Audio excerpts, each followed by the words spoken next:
So, Mr. Gates, in your own words, what have you contributed to the world?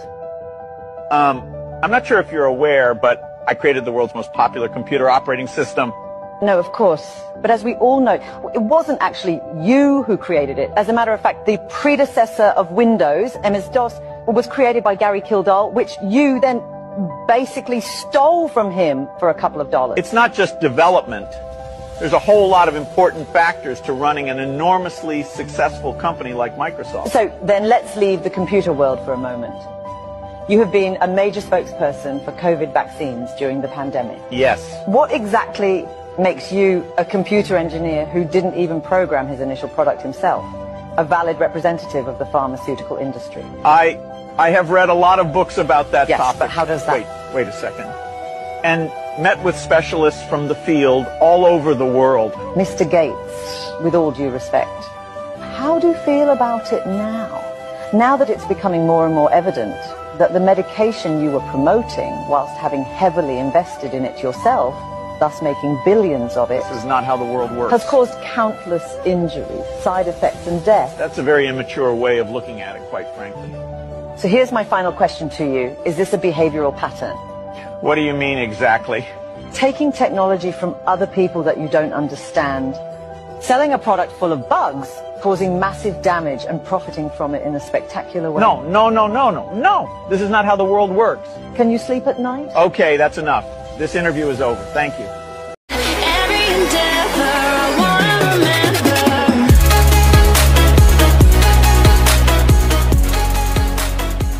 Assalamualaikum warahmatullahi wabarakatuh. Apa kabar Sobat Beyond Education semuanya? Semoga kita dalam keadaan yang sehat walafiat. Pada kesempatan ini kita akan membahas suatu topik yang kemarin tuh sangat viral ya. Ini berkaitan dengan kedatangan salah satu orang paling kaya di dunia yang mengunjungi negeri kita, yang katanya mau bagi-bagi hadiah. Nah, mudah-mudahan itu benar adanya.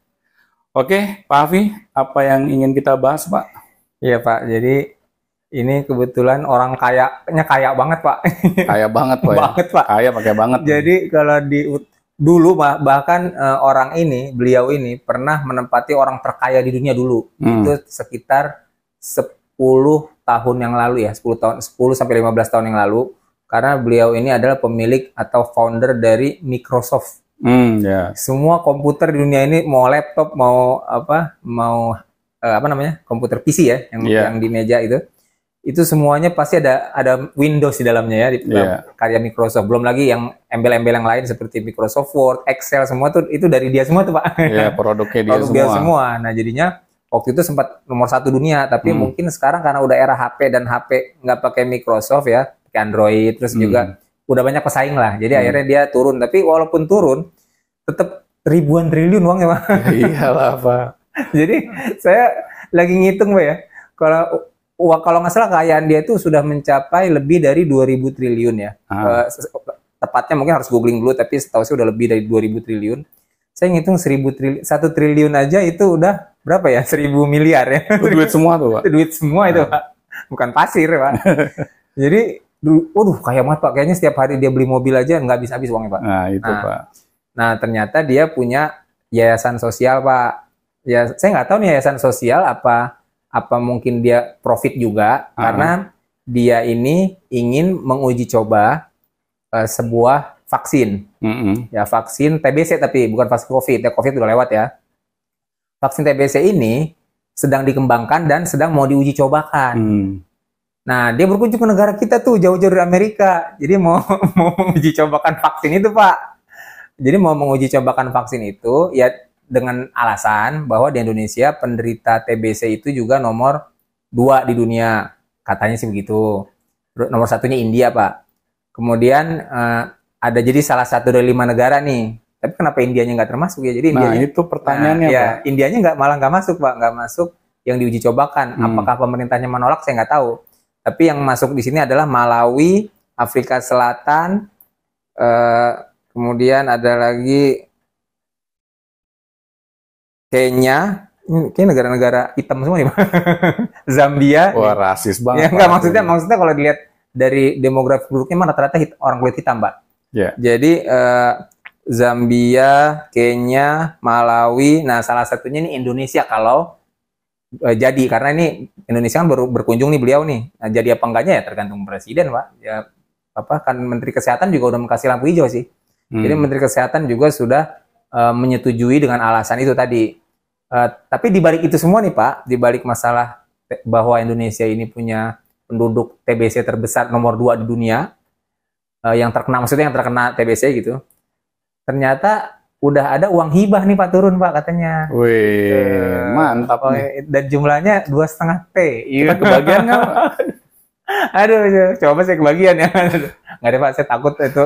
Kan nggak tahu ya, apakah itu maksudnya uang hibah atau sogokan biar diizinkan, saya nggak tahu Pak. Maksudnya intinya dia sudah menggelontorkan uang sekian untuk katanya sih dana hibah untuk Indonesia. Kemudian juga beliau ini rela menyukseskan atau turut bantu program makan bergizi gratis itu Pak, makan siang gratis itu.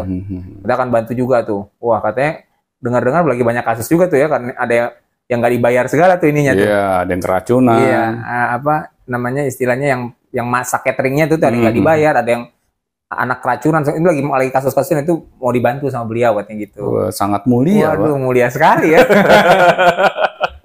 Nah itu gimana tuh Pak? Maksudnya ini kita harusnya berterima kasih, apa harus kita sambitin nih orang gitu? Gimana Kak? Kita sukseskan? Kita sukseskan. Nggak tahu Pak. Mungkin Pak Afi mau mulai duluan Pak, jadi kelinci percobaan. Nah harusnya Pak, harusnya menurut saya yang ngasih izin itu harusnya dia juga dulu ikutan Pak. Oh iya benar Pak. Nah, iya, dia seenaknya ngasih izin. Ayo ya, rakyat kamu jadi ini ya diuji cobakan vaksin ya gitu. Ya Bapak dulu aja, harusnya kan gitu ya. Benar Pak, kan seorang pemimpin itu Pak harus memberikan contoh Pak. Ya. Kalau dia nggak mau memberikan contoh, bagaimana rakyatnya jadi mau Pak? Iya kan, dia rakyat dipaksa harus mau. Kalian harus mau ya, kan kita udah terima 2,5 T nih gitu. Iya, waduh, ini Pak masalahnya. Ini yang membuat kita semua jadi curiga Pak dengan kedatangan Bill Gates ke Indonesia. Ya kesannya beliau datang ini seperti sosok setengah malaikat Pak, ingin menyelamatkan bangsa Indonesia, memberikan istilahnya dana hibah. Nah, tapi di balik dana hibah itu ada sesuatu Pak, sesuatu itu yang nggak enak. Kesannya rakyat Indonesia itu jadi kayak kelinci percobaan Pak. Bayangin Pak ya, Bill Gates datang ke Indonesia, kesannya kayak beliau ini ingin membantu rakyat Indonesia Pak. Dalam, kan tadi Pak Afi bilang ya, bahwa kita ini adalah peringkat kedua dunia Pak ya. Terbanyak ya, penderita TBC-nya. Iya. Kalau misalnya Bill Gates datang tanpa ada embel-embel apapun Pak ya, berarti kan dia ngapain juga Pak harus memberikan dana hibah tersebut. Ya, kan ini aneh Pak, kesannya kayak yang tadi Pak Afi bilang, kayak nyogok. Ya, kalau misalnya lo mau jadi kelinci percobaan vaksin gua, nih gua kasih dana 2,5 triliun. Jadi kesan hibahnya itu jadi tanda tanya Pak. Ini kayak ada bergening. Ini yang membuat saya merasa bahwa kok kita kayak negara yang miskin banget Pak ya. Apakah kita butuh banget Pak 2,5 triliun itu? Memangnya kita nggak bisa Pak atau mampu mengadakan vaksin sendiri? Nah, ini kan yang jadi membuat saya bingung Pak. Udah kita jadi kelinci percobaan, ya. Terus kita nggak pernah berpikir apakah nanti ke depannya Pak akan ada transaksi bisnis yang lain setelah kejadian ini. Bisa jadi Pak. Ya. Nah, berarti kan kita memberikan keuntungan yang luar biasa Pak ke Bill Gates. Nah, ini yang saya jadinya tanda tanya Pak. apakah pemimpin kita ini tuh nggak memikirkan rakyatnya?